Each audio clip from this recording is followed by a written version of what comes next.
Hello, listeners, and welcome back to this week's bonus episode of With Love, Victoria.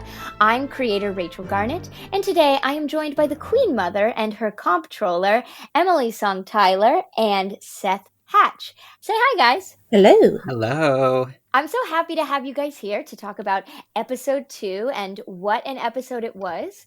We got to meet Lord Melbourne in this episode, and we got to see the two of you starting to lose a little bit of control.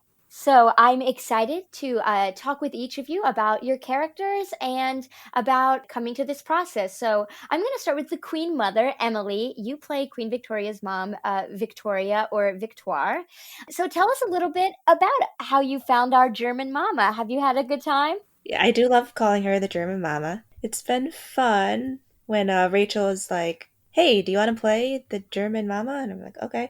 But she is a very interesting lady. Did you know anything about Queen Victoria's mom when you came into this? Absolutely nothing, I'm a little ashamed to say. History has never been my top interest. But now I've done some research and she was very, very controlling and probably makes sense why Victoria was a little emotional as well. Indeed, after like a whole childhood of not being able to control anything about how she felt and acted, it's no surprise that they had a bit of a falling out for a while. And then Seth, how have you found playing Sir John Conroy? Conroy is so much fun to play. You know, as a younger actor, you don't really get these opportunities to play the villains. So getting to come in and take on this villain character has been such a joy, especially because when you come into a role, you've always got to find something to love about them. And with Conroy, he's so plotting and there's so much nefariousness and how he shapes his relationship with Victoria that to look at him, to zoom out and look at his character and say, oh, there were reasons why he did this and this and this. And in the end, it might not have been the best thing, but for Conroy in that moment, it was the best. And finding these little details and playing with it and just exploring has been such a joy. Well, I'm so glad to hear that because it's definitely been such a joy to get to listen to you play him. I mean, he's such a fun, we talk about how he's like the Disney villain of the show because He is Jafar. yeah, he's very Jafar-esque. In the last episode, Kayla kind of equated your relationship and kind of the control you wield, similar to like Rasputin and the Romanovs. So he's definitely one heck of a character to play and definitely, a very interesting historical character to learn about. Seth, you said that you obviously consider him the villain of this story or a villain-esque personality. Mm-hmm. It's interesting. Emily, do you consider Victoire a villain personality, or how do you approach her? I think she's more of a victim in a way. She's widowed twice, so she lost two husbands, and her first husband was previously married to her aunt, which is very creepy. These royal relations are crazy. I know. It's insane. But she pretty much grew up as someone who was controlled to help the men, move forward in their ascensions, so to say. So it makes sense that she would fall into the same pattern with Conroy. And Conroy was introduced through her older brother, who was also pretty much controlling her finances. Oh, interesting. I don't even know if I knew that. You two, the Conroy and Victoire experts. Yeah. Yeah, when her second husband died, she inherited all of his debt. Oh. So she pretty much relied on her older brother, Leopold, who was then like, oh, here's Conroy. He's going to help you out and be your accountant, basically.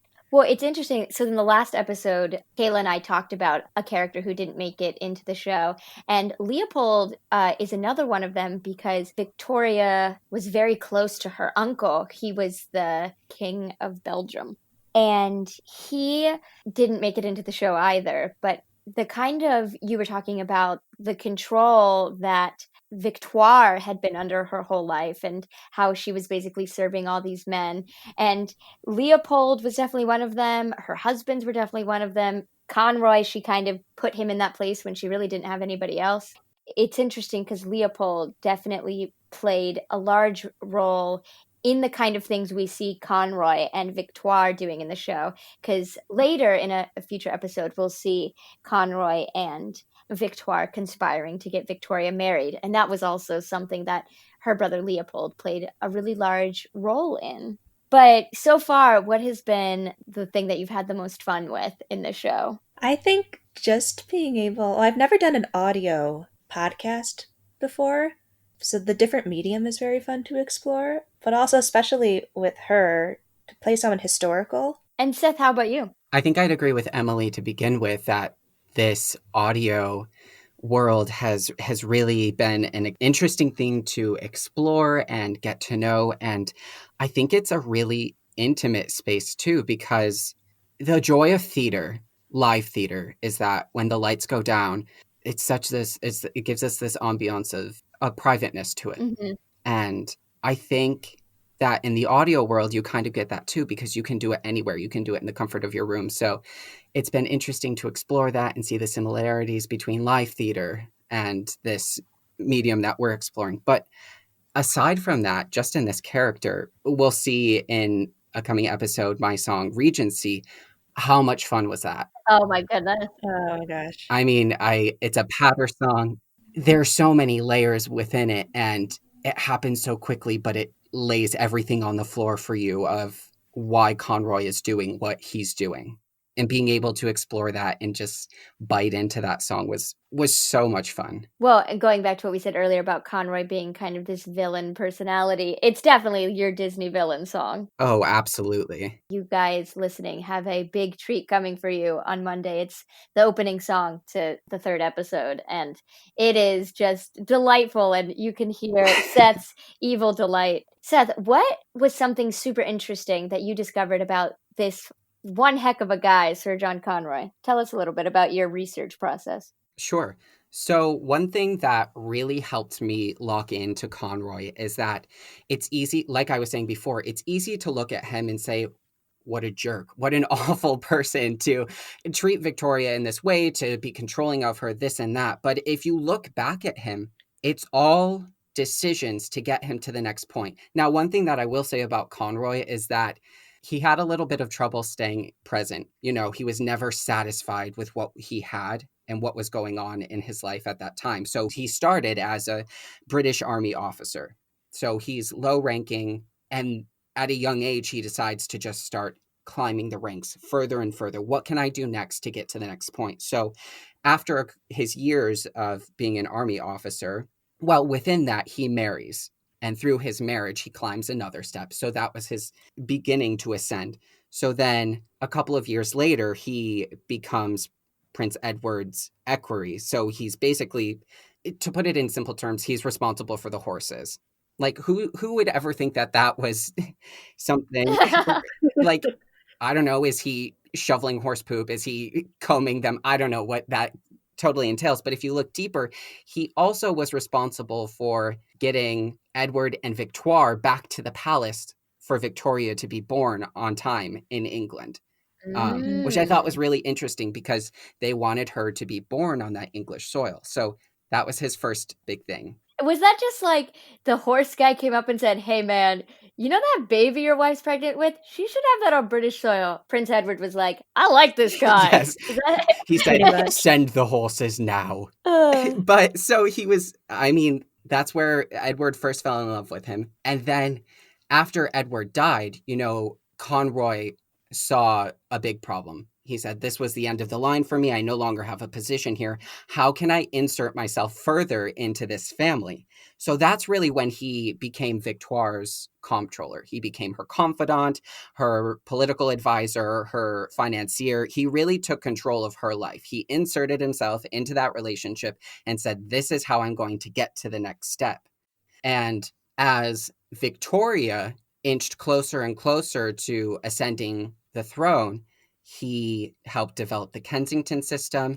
He started controlling Victoria more and more, and he kind of wedged that bad taste between Victoire and Victoria, and he also did it between himself and Victoria. But in the end, I don't think he was too concerned about it, because as long as he was climbing that rope and getting higher and higher, that's all that was important. He needed to make sure that he was top dog. Mm.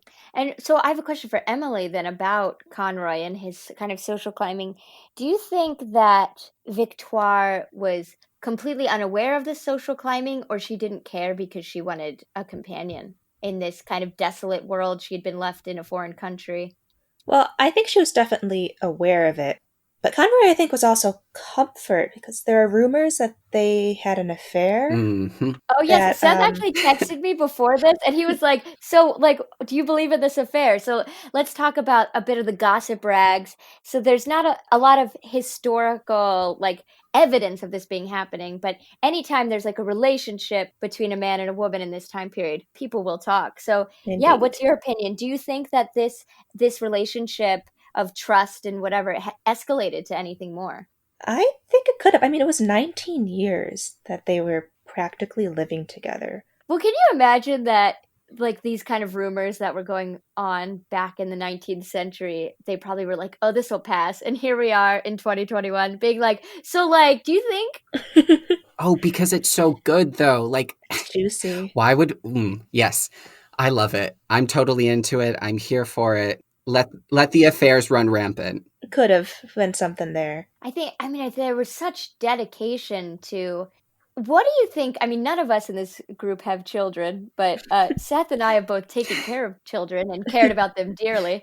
But what do you think about the kind of presentation in as you read about the relationship between Victoire and I almost said Seth, Sir John Conroy, um, that there definitely felt like there was this prioritizing of Conroy over Victoria by Victoire. How do you feel about playing this character who definitely seems to prioritize someone else over her own child? Huh. I think that she really thinks she's doing the best for Victoria. Because the whole idea of the Kensington system, which is very cruel of a way to grow up, but the whole idea was that Victoria was completely dependent on Victoire and Conway, and that the public would then need her as the regent. She was constantly paranoid that her brother or the king would take Victoria away from her, so I think it all came out of a place of paranoid love for her child. What's always interesting in these situations, in this kind of politically conniving world, what is the difference between like paranoia and genuine fear? Because Hmm. Victoria had like genuine death threats and assassination attempts, even as a young child. And then Victoire was also afraid that people would come and take her child. How much do you think was justified, and how much do you think was perhaps a little just she's being fed things from Conroy?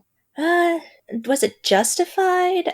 I don't know if it was justified from the outside, but for her, it was probably very necessary in her mind, I would think. Mm, Um, interesting. to be fair, though, like from an outside perspective, it's crazy. The I mean, whole it's system, everything is crazy that, like, literally, she lived in the same room as her mother. She was not allowed out of sight by yeah. anybody.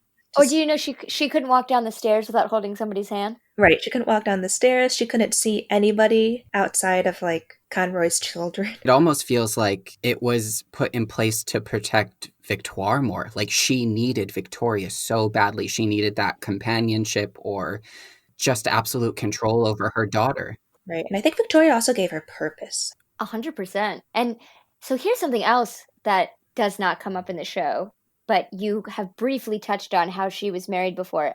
She had other children. Yes, she had two children. And how do you think that whole relationship went? We don't get to explore that in the show just because having a bunch of kids in the beginning when we're trying to establish who Victoria is was going to be a little confusing. But how do you view Victoire's honing in on Victoria over her other children? Well, I know in the beginning she really cared about them at least, because when Leopold wanted her to marry her second husband, she did not want to. But one of the compromises was that she would be able to see her two previous children. I don't really know what happened once Victoria came around in terms of the children. Well, so Victoria had a very fond view of her step siblings. I do know that. She wrote in her diary about them often, especially Theodore, who was her stepsister. But from what I recall, when Theodore got married and left England, she felt very betrayed. And Victoria very much had this like lifelong abandonment issues, which adds up. Makes sense. That's why she was so devastated, I think, in later life by Albert's death. Spoiler alert for history, her husband dies. Because she was so isolated, and then inside that isolation, the few people she did have always did seem to be leaving. Yeah, or betraying. Correct. So here's something that I wanted to mention, talking about a little historical inaccuracy. We haven't seen this yet, but it has been mentioned to in the show by Beatrice that Sir John Conroy, you don't stick around forever. Right. You will eventually be banished. Beatrice's line, however, says eventually, it's Bertie says eventually she was able to banish him off to some Irish wasteland. But you don't get banished off to Ireland. He was Irish, but he got banished off. He became a gentleman farmer. Yes. Sexy. And through that farming, kept trying his hand at ascending and failed quite miserably.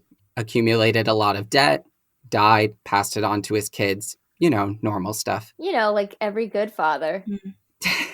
When you're trying to become the regent of your country.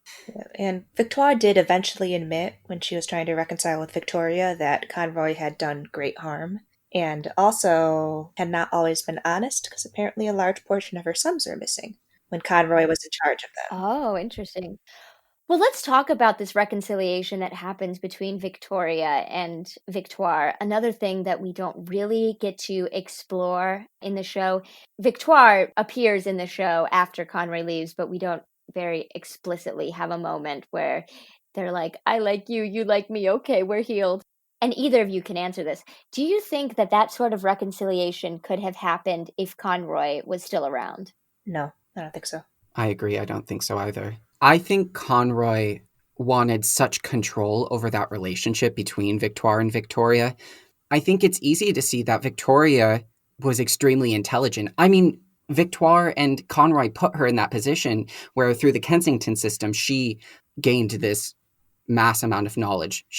I think she was incredibly intelligent. And I think without him there, Victoria had free reign to have that relationship with her mother however she wanted to. And Victoire was so impressionable that no matter what Conroy had told her, I think with that influence of Victoria and Victoria showing her mother that they have the potential to have a good relationship and what would actually help benefit it, I think had Conroy been there, it would not have gone that way. It was in no interest for them to have a good relationship, I don't think. And it is interesting when they did reconcile, it was mostly because of Albert pushing Victoria for it, and because Victoria had her first child. And maybe it was something about not having a grandparent in your life that she realized, like, I should have my mother there for my child, and less so for me. Well, and also Albert, he lost his mother very young because she had an affair, was exiled, and then died a few years later, and he presumably never saw her again. And so I think his own relationship to family later in life influenced Victoria pretty greatly in terms of his suffering softened her anger, Right. I think. And her anger is definitely justified. I mean, 100%. She never really got over. Well, they used to go on all the trips around the country to present her. Oh, when she was little, yes. But I guess she got really sick and like almost died on one of them. And Sir John Conroy tried to steal the crown from her while she was literally when she was like dying, and Conroy was like, "Hey, why don't you sign me on right now?" Yeah, he was like, sign this piece of paper, and she was like, excuse me, I'm dying. Well, it's funny because that's a common thing with him too, is that when her father was dying, he tried to have him agree that Conroy would be Victoria's parent, basically. I mean, he was basically asking that he would have control over her after he died. Obviously, that didn't happen. But I mean, this thing of sneaking up on people in their weakest hours is like a common thing with him. Like, in what kind of person? Like, what? Yeah, what a legit snake. I know, right? So Victoria never really forgave either of them for that, which, I would have trouble forgiving that as well if that were me. So, What's so funny, we've spent so much of this time talking about what might have been redeemable about Victoire and their relationship, and it's complicated. She obviously made bad choices for her daughter, but they probably came out of love with Conroy. I'm sitting here like, this guy, what is his deal? he's just a businessman, right? Yeah, it's power moves Power, and business, business this and business that. money, influence. Yeah. He's got things to do, people to see, crowns to steal. Crowns to steal. So let's change direction here a little bit and move on from the history and talk a little bit about the actual production that you guys did on the show. You talked about this audio format that's kind of new to all of us, I think. How was it recording a show so completely separately? So it's really interesting doing this audio experience because we're in the middle of a global pandemic. We're all on our own. We're not allowed to be together right now.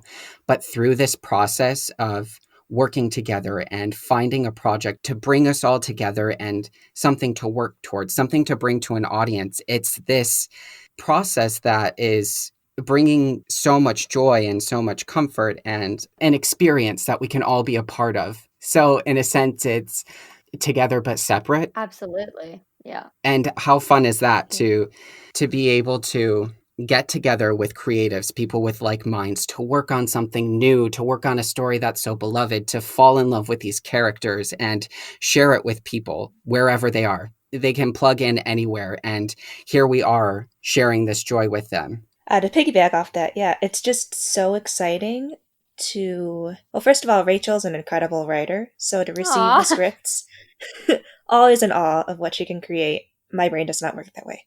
But to receive the material and then do your little bits, which, pros and cons to being able to do it on your own is that you have as many takes as you want, but then you get very, very Yes. picky. And something that should take like 5 minutes might end up taking a couple hours. But it's almost like Christmas when you see the full episode. Well, hear the full episode, because it's like opening a present when everything just comes together and you don't know like what it's going to be like, but then you hear it and it sounds amazing. And everyone's so talented. So about a week ago, you guys got to sit down with the cast over Zoom, and we had a listening party. Yeah, how was it hearing? Because you two had never even recorded together your scenes, which are almost always Right. together.